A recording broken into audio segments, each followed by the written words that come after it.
Good afternoon, everyone, and welcome to week 5 on culture and ethics.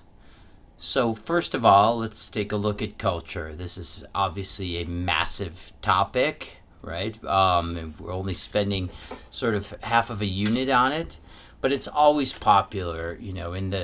As I said, the topics that are sort of popular as the most important topics tend to change from semester to semester, even half semester to half semester. But culture is always makes the top three, as it's such a fundamental issue in anything global, right? Or in anything involving human interaction. And I think it's also, in some ways, one of the ones that can be the slowest changing, right? Culture, as Hofstede defines it, right, who I like quite a bit as being one of the more successful at trying to quantify culture, is it's a summation of behaviors, right? It's sort of a bell curve, right? You need a group to define a culture, and there's lots of things that we could talk about in terms of subcultures. Even the United States obviously contains many cultures, even Idaho.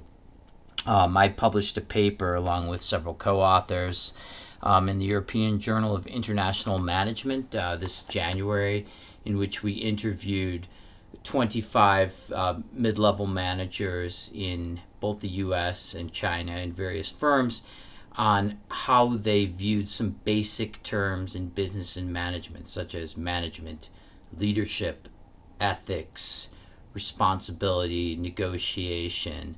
And we found that there's some similarities and differences even when you talk about the most basic things that we often assume that everyone's sort of on the same page. So we were happy to publish that. I think the best way to learn about culture is to go out and feel and experience and learn from your mistakes. I can tell you many stories about the mistakes, the cultural faux pas that I've made. We also want to think about the levels of business and corporate culture. There's obviously a different culture between a startup and a multinational and a small to medium-sized enterprise, a government firm, a nonprofit, and all of this is sort of another level that you want to deal with. And then, of course, there's the cultures of individual companies, whether it's Apple or Microsoft or McKinsey, where I worked in the past, or Boise State, right? All have very strong cultures, right? And there's a lot of research that supports that firms that have very strong cultures tend to be the most successful. It's one of their most valuable and intangible assets, and a lot of CEOs are increasingly putting culture on their top 5 priority list, along with profits and finance and expansion, because it is a way to sort of bond everyone together. So, final example is I was on the phone working on a partnership with IFIT, is the top private business university in Medellin in Colombia. And so I was learning about Colombian business school culture and, lots of things that I don't know, including Spanish, right? I probably won't be able to learn Spanish within the next few weeks. It's pretty much 100%.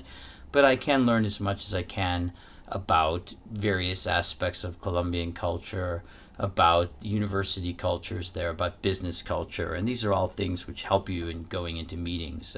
So I'd studied a bit to beef up for this first one. And then we move on to ethics, right? Ethics, again, is a fundamental topic. I think I've told you I double majored in literature and philosophy as an undergraduate, and I spent a lot of time studying ethical philosophy.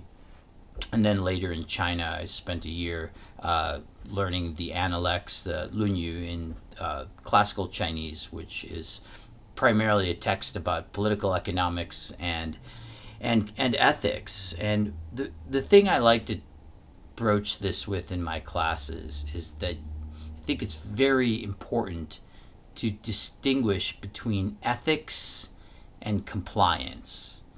Ethics being something that's internal. It's about the decisions that you make because you feel that it is the right thing for you to do, versus compliance, which is basically a set of rules or standards that you are that you are complying with, right? We could say these are the rubrics and the compliance to get a certain grade in a certain class, right? But to be truly excellent, that's got to be something that comes out of your own sort of ethical drive. Same things with decisions. One thing I'd like to tell you a quick story about is I think, we see a lot of movement in CSR in the United States, and I think that's good in many ways, but in some ways you have to say how much of this is compliance. Uh, I did a McKinsey study back in 2000 on corporate governance, and it was not a topic that many people knew a lot about pre-Enron, which McKinsey was also somewhat implicated in. At which point, business schools started picking it up, and companies started picking it up, and see a lot of CSR policies.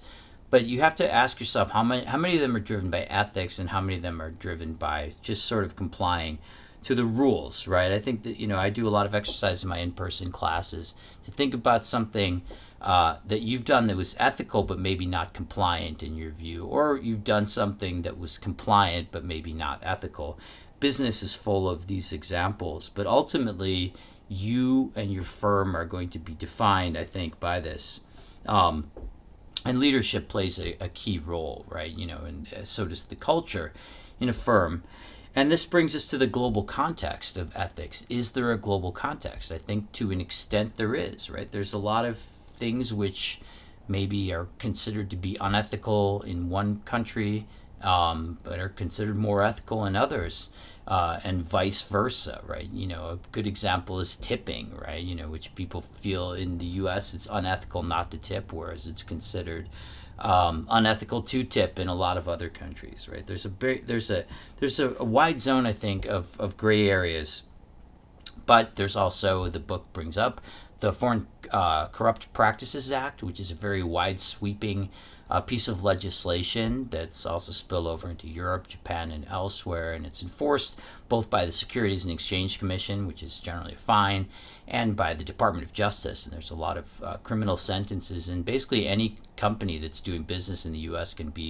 uh, can be held to this, right? So this is that's a compliance issue that you definitely want to make sure you don't cross. But ultimately, it leads us to this question: is are there some absolutes? And I think that in most cultures there are absolutes, standards of ethics, right? Things about murder and extremely bad behavior, right?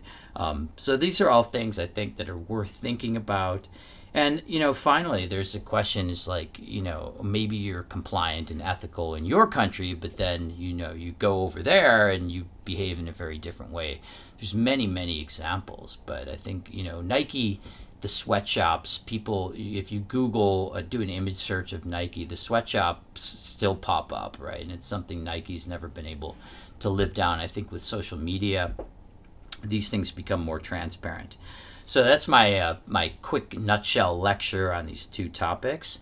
Your presentations, I'm looking forward to them. I've been in classes and meetings all day, so I hope to get to them tomorrow. Please make sure I will always ask a question of every group as soon as I get to them, and make sure you answer those. So if they're late, you can have a little extra time, but I will try to get them done. So enjoy the week, and looking forward to your work.